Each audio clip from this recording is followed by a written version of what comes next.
Hey guys, this is my tutorial for Lee Nash's version of Blessed Redeemer using a capo on the 5th fret. There you can see there. It's the way playing it on the 5th fret, for one, is a way to sort of get the lead part in. In a way, if you're only a single acoustic guitar player or something like that, or a single guitar player of any guitar, you could kind of get your lead in with your rhythm this way. You can have it all at once. Or it can be like a second acoustic guitar if you already have a guitar without the capo, playing the chords where you're just playing yeah, sorry, the camera's angled so I can see the stuff for the capo tutorial, so sorry, but anyway, here we go. So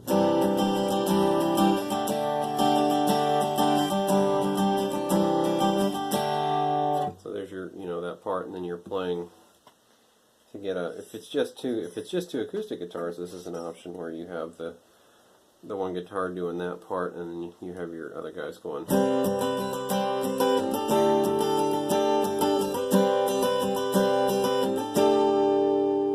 And you can go as far as.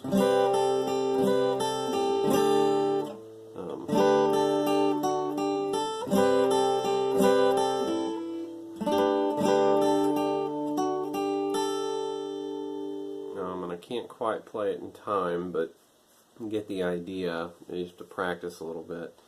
So it's like the chord being a.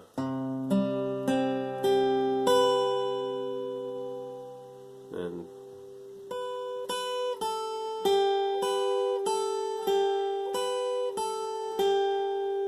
so it's for this chord, it's the. And then switching to the D.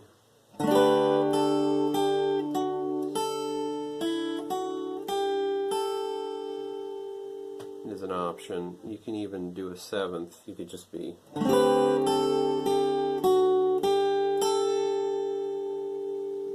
it's not a whole lot of variant other than someone who would care saying, oh, you played a 7th instead of a straight major. Someone who is musically inclined like yourself. That an average congregation who will, most musical knowledge they have is turning their stereo on and off, probably won't notice. You can probably get away with your 7th chord.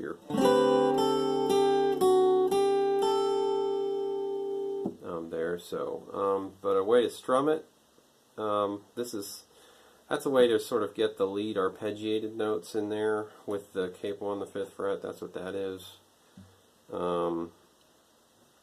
And there's ways to sort of half and half strum, half get that in there, so it's not all the way, but some of the way, enough of the way to please the person playing it, possibly the people listening to it. I'm just trying to cover all the bases of how far you could go with that arpeggiated thing with the capo on the 5th fret. If you've got an electric guitar player who can just play that lead part by itself, then maybe you don't need this method of playing with the 5th fret. It's an option. It's just an optional thing I came up with. I thought some people might appreciate it, some people won't care, and that's fine. And it would just be a personal challenge for me to figure out playing it on the 5th fret versus just playing it down low. So that's why this video is being made. But anyway, in a way to sort of stick with the more strumming rhythm thing, if you want to be a second guitar that's not playing the same exact chords as your other acoustic guitar player or whatever guitar player, you can do this. And technically the intro is played 4 times with the chords C and D.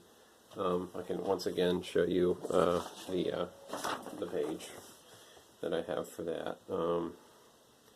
Looks like the song's in 6/4 time, to give it a time signature if that helps anyone. And then going into the verse, again, feel free to pause the video and look at the chords and play along if you want to, as long as you want to, or rewind the video back if you need to. We'll just go over this first page that I made here.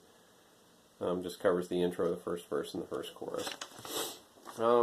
So let's do that. Why don't I just play through the whole page with this capoed reimagining or whatever, and you can see how it happens in its entirety. I'm not going to bother with the I'm just going to strum through it. You can figure that out. I just showed you how to do that. Practice that. Let me know how it goes. Comment on that. Let me know if you come up with something that works better or whatever. You know, we're all here to learn. That's why you're watching my video right now. So, you know, good stuff. I know I'm kind of rambling some, but I think it's worth listening to. Anyway, on with the lesson. Here we go. I was going to play it slower too, wasn't I?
Okay, that's the first page in its entirety.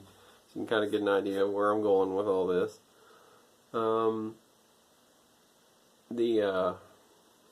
The second verse and second chorus are pretty much, you know, chord-wise, you're doing what you just did with the first verse and first chorus.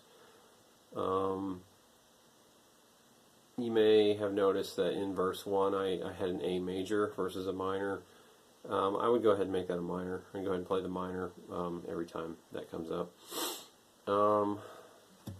So, I mean, you're really not changing much, but I'll show you the page for that. But there's your first page, and pause the video and, you know, whatever. You're probably going to have to watch this thing a few times if you're wanting to learn this song, or you won't because you're catching on so fast. Gosh, God bless you guys who catch on so fast.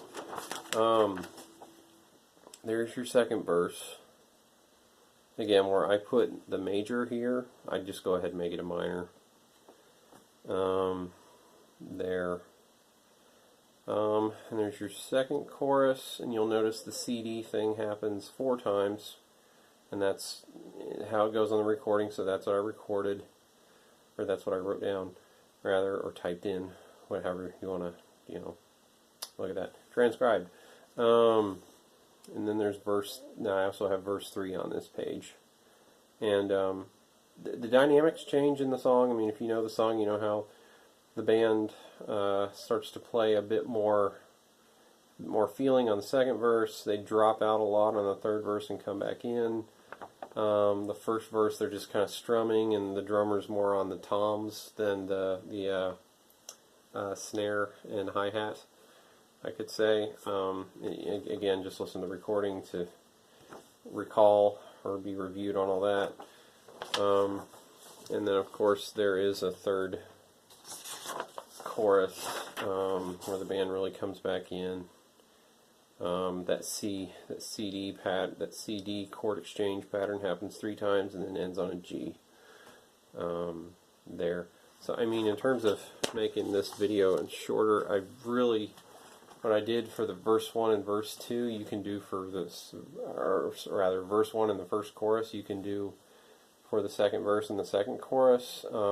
and if you want to, your band, you and or your band wants to make sure they pay attention to the dynamics of the song as they went with the recording, you know, maybe make little notes that say play softer, play louder, those kind of things.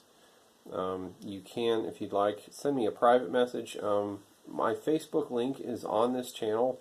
If you go to the channel's main page, there should be a little Facebook blue square with the F in it.